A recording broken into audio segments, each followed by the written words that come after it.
Hey everyone, Dr. Dramis here. Want to give you a quick video on how to put rational number operations into the calculator with adding and subtracting. So a couple of misconceptions are these, right? So both of these signs look like minus signs, and they are minus signs on this paper. But the problem is that one's actually a negative sign in the calculator and the other one is a minus sign. So let's try to distinguish.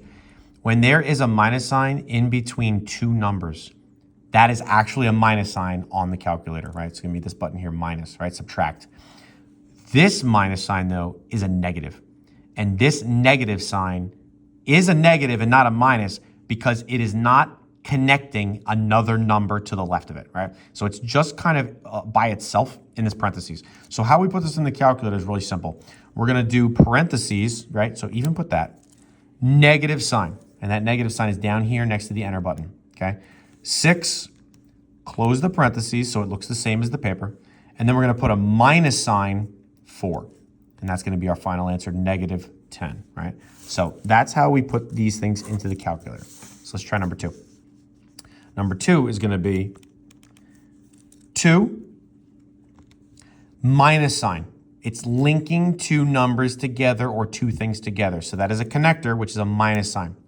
Parentheses, negative 5. That is a negative sign. Remember, just like the first problem, there isn't really anything connecting it because it's inside of a parentheses. It's like by itself, right? So that is a negative sign. So negative 5, parentheses, enter. Our answer is 7. That is the correct answer, right? Okay, let's go to some fractions. Now, before we go to the fractions, I want to make sure that we're clear on what the mode has to be. So if you click mode, which is on the top of the calculator, you're going to use these directional arrows to scroll down until you see classic. Now, I'm already on math print, but sometimes you would have defaulted to classic. So you're just gonna scroll over to math print and hit enter, so it's highlighted on math print. It's gonna help us later on, okay? And then you can just hit clear to get out of there. So now let's put these into the calculator. Same parentheses, right? Now, this is a negative sign. Again, it's not linking anything to the left, it's just negative. So we're gonna hit negative. Now we're gonna make sure we try to get the fraction button so we have this nice little fraction. There is a button here that says n over d, and that's a fraction, numerator over denominator. Hit that button, right? And you can see it's got these nice little boxes that we can put this stuff in. So then 11 on top, 7 on bottom. Hit the directional arrow so it lines up nicely. End the parentheses. This is a minus sign. It is a connector, right? It connects two numbers together. And then we're gonna hit that parentheses again, okay? Now you can hit the negative sign at first because that's a negative 1/2, right? And then we can hit n over d.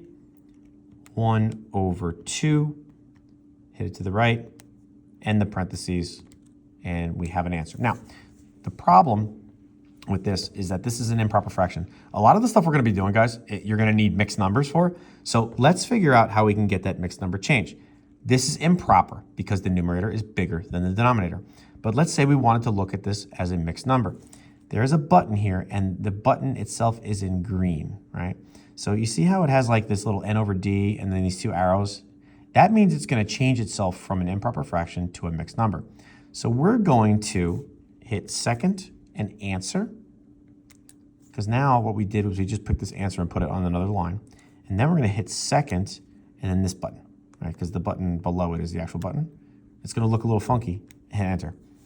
So what we did with these buttons was we took this improper fraction and made it a mixed number. So the answer to this question is negative 1 and 1/14.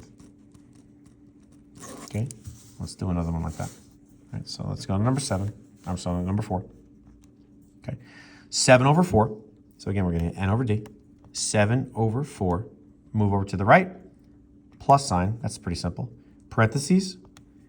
Negative sign, because that's a negative, it's not connecting anything, it's in parentheses. N over d again, 5 over 3. And we're gonna end the parentheses. And we have an answer. Now 1/12 is a nice number. We don't have to hit those crazy buttons again, okay? I'm gonna do one more here because I don't wanna go too far with time. Mixed numbers. So how do we put a mixed number in here? Well, there's a button for that as well. So you see here the n over d button was our normal fraction. Well, the green second button above it lets us put in a mixed number. So you can hit second and then n over d. Right, this button here. Now you can see it gives us that whole number in front. So let's put in 4 and 1/5. So 4, move over 1, 1, press down 1, 5, and move it over. minus sign, right, because that's a minus sign that's built in, parentheses, then we have a negative, so hit the negative button.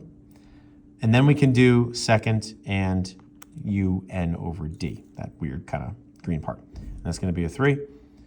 Move it over to the 1, down 3, parentheses, bam, call it a day. Mixed number here we need. This is an improper fraction. So again, what do? We're going to hit that second, answer. So it's like second on the negative button. And then we're going to hit second, and then this weird like X10N button, the U and N over D. Hit enter. Call it a day. Answer 7 8/15, and we're done. All right? So a little longer than I wanted, but gave you a lot of information, right? So remember, the big difference is here. This is a minus sign right here. This is a minus sign. This is a negative sign. Okay.